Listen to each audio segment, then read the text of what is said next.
Pejabat Gubernur Aceh Ahmad Marzuki menyerahkan surat tugas pelaksana harian atau PLH kepada Sekretaris Daerah Aceh Besar. Penyerahan menyusul berakhirnya jabatan Bupati Aceh Besar Mawardi Ali dan Tengku Haji Husaini Awahab hari ini 10 Juli 2022.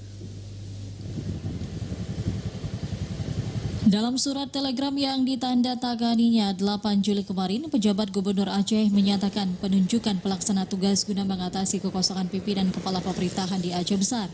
Hal ini menyusul berakhirnya masa jabatan Bupati Aceh Besar Mawardi Ali dan Tengku Husaini pada 10 Juli 2022. Menurut Sekretaris Daerah Aceh Besar, Sulaiwi, hingga kini pihaknya belum menerima kepastian terkait waktu pelantikan pejabat Bupati Aceh Besar. Sesuai surat telegram tersebut, penunjukan PLH Bupati Aceh Besar berlangsung mulai 10 Juli hingga pelantikan pejabat Bupati Aceh Besar. Seharusnya tanggal 10 ini, Juli 2022, sudah pelantikan pejabat yang baru, pejabat Bupati.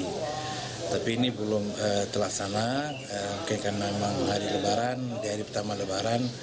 Sesuai konfirmasi kami dengan pihak pemerintah provinsi, direncanakan mungkin pelantikan pejabat di Aceh Besar di tanggal 14 Juli 2022. Sesuai dengan kawat dari Gubernur Aceh, pejabat Gubernur Aceh, jadi yang melanjutkan perintah ini PLH.